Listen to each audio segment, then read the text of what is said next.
Hello friends, what's going on? Welcome back to Football Therapy with me, your host Jan. I hope you're all doing well. I really do hope that. Welcome back to, of course, Chelsea News. That's right, Chelsea News, the series here on Football Therapy. That happens daily, every single ruddy day. Even after we lose in a London derby to the West Ham, the Irons. Frustrating. Lots to actually talk about with Chelsea today. We're going to talk about Edouard Mendy contract extension that he's apparently getting offered and or proposing or whatever.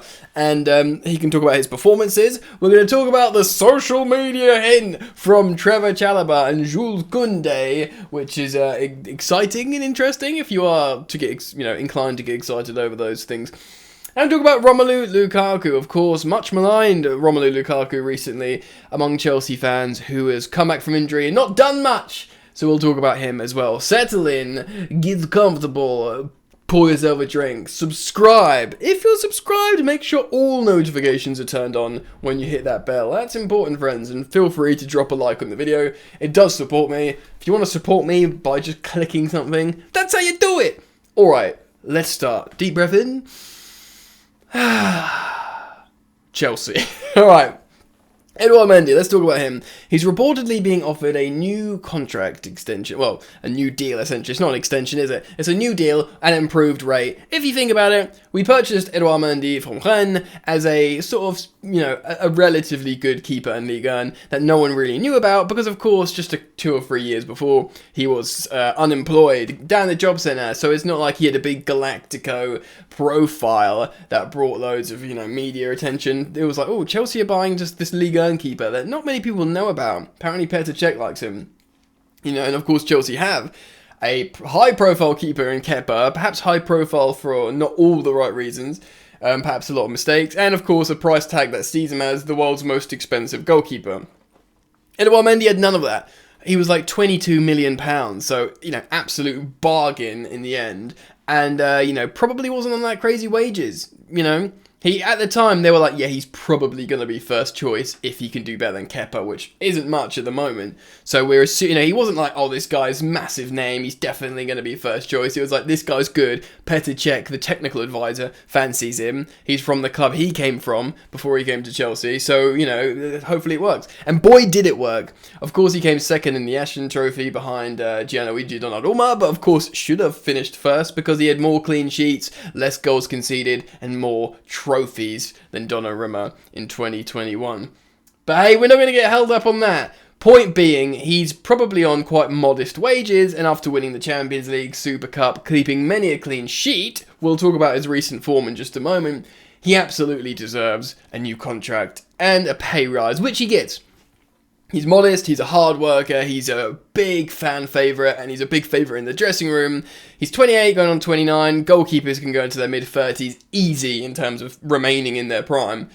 Chelsea want to lock this guy down. Give him a fresh 5-year deal, I'd say, at, decent money. At Champions League goalkeeper winning money. Why not? Why not? I'm totally cool with that. Let me know what you think. I'm imagining, generally, if we reflect on the whole tenure of Edouard Mendy at Chelsea, I imagine everyone would be like, yeah, absolutely world class, deserves a contract that reflects that. Of course, of late, he hasn't been great. That rhymes, apologise.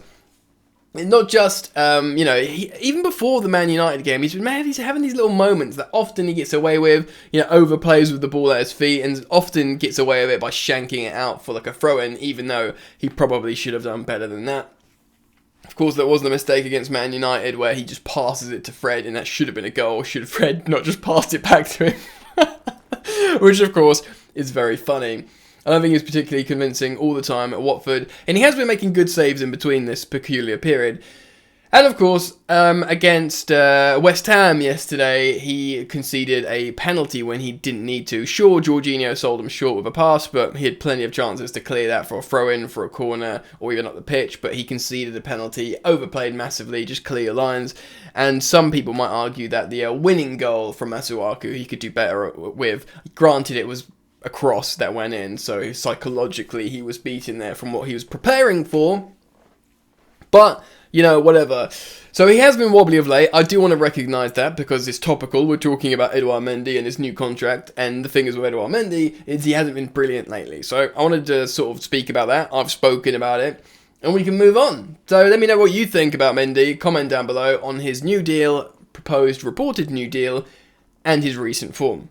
So let's move on. Let's talk about Jules Koundé, who posted a picture of him on his Instagram. Now, Jules Koundé, of course, been heavily linked with Chelsea and had agreed personal terms to join Chelsea in the summer, but Sevilla changed their transfer price fee for him last moment, probably thinking, well, they've just sold Zuma, we've got their gonads in a vice here, they have to buy him for what we asked for. Chelsea were like, no. Fortunately for Chelsea, Trevor Chalobah came through and it was all good. So people have thought, we don't need an extra centre-back. You know, Thiago Silva should renew, Christensen should renew. That's what we were thinking. We were thinking Antonio Rudiger might renew. And we've got Azpilicueta, who's still very good in the back three. We can't forget about him because he's still very good in the back three. Trevor Chalobah's come through. Trevor Chalobah signed a new deal, of course. And of course, just for the sake of the narrative, of course, he's out injured at the moment. We don't know how long Chalobah will be out for. But Jules Koundé of Sevilla posted a picture of him, to which Trevor Chalobah replied with the ice cold emoji. And then Jules Koundé replied with the eyes emoji. You know this? The eyes looking, as in like, we know something. So why is a Chelsea centre-back messaging this French Sevilla centre-back, and why is he giving him the eyes like that? I think he follows Chelsea players, he thought he was joining Chelsea. Hey, he even said recently in an interview, Jules Koundé, that yes, it did affect me, my failed move to Chelsea. You know, he was moving to Chelsea. So that was public knowledge. And this perhaps has reaffirmed the fact how, yes, we're going to come in for you. Yes, we are going to make this work. Yes, you've already agreed personal terms. They remain the same. It's all good. We're going to get this transfer over the line. And now you have to think and pose the question, with the emergence of Trevor Chalobah, is this more indication that perhaps Antonio Rudiger is going to leave? Is this more indication, perhaps, that Andreas Christensen isn't such a sure thing as we assumed he was? We had two centre-backs starting in the London derby yesterday that neither of them have signed a new deal when they've had opportunity and offers to. That is worrying as a Chelsea fan. That is, of course, concerning. Jules Koundé, so where does that leave us? Thiago Silva, Jules Koundé, Trevor Chalobah. Also, of course, there's a great deal of speculation about how Jules Koundé can play, or has played fullback. It's played for fullback for France as well in the Euros. Would he play wing back? He'd be a very defensive wing back, surely.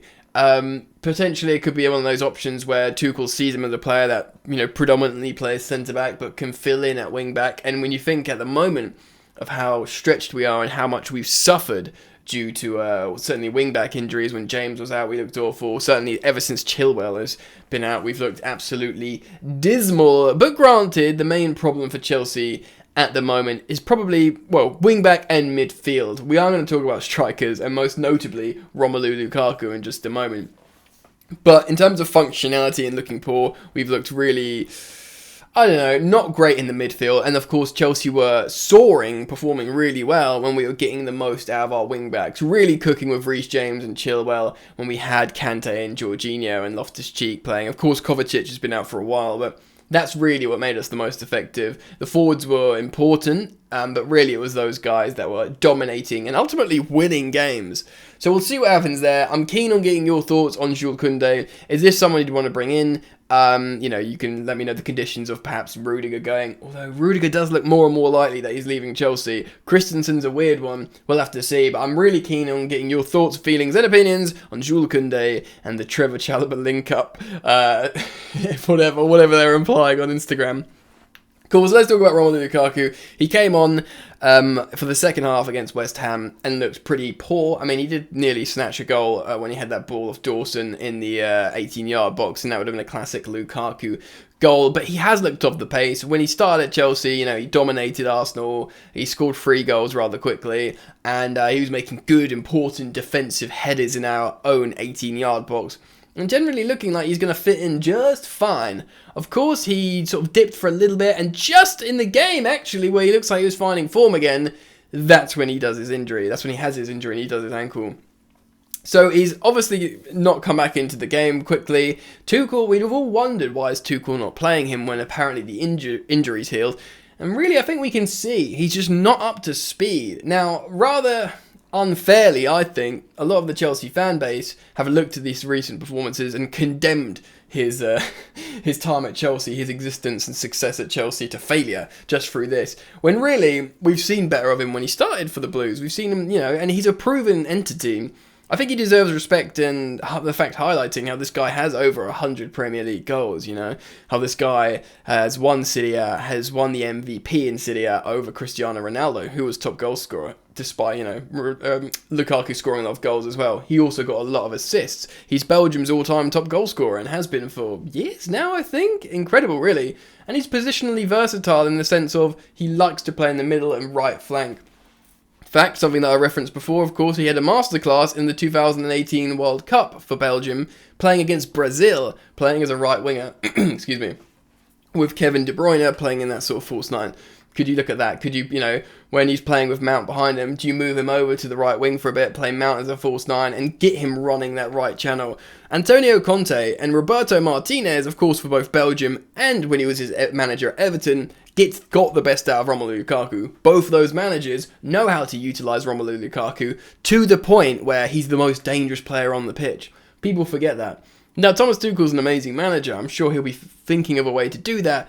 Will he be thinking of a way to do that jeopardises his systemic way of playing? Well, that's something we need to consider. Is that going to put in danger his ethos, his philosophy that's generally been so, successful for Chelsea thus far? Something that people need to consider. Generally, though, excuse me, Romelu Lukaku is an incredible forward. He scores a lot of goals. He makes a lot of assists. He can be a clutch player, and he can be a really important player defending in your own box, much like Didier Drogba was for Chelsea. Really important on defending corners and set pieces. So clearly, he's not up to speed. Clearly, he's not integrated and ready to go like he was at the beginning of the season. But ultimately, there needs to be a little bit of understanding. I'm not saying he's definitely going to explode immediately, but everyone knows he's a quality player. And everyone knows it's a new team for him. Yes, he loves Chelsea, but this is a new team for him and a new coach and a new, experience in many ways. So we'll see what happens. I think perhaps he'll start in the Champions League. If he bags a couple of goals, everyone will forget about this. But let me know what you think about Romelu Lukaku. Comment down below. Let's start up a sort of sobered, methodical discussion after some time away from the results, so you can reflect on it perhaps a bit more, less emotionally. If you enjoyed the video, please do drop a like and consider subscribing if you're new. That means a lot. And I think we're done here, so enjoy the football, and I'll see you later.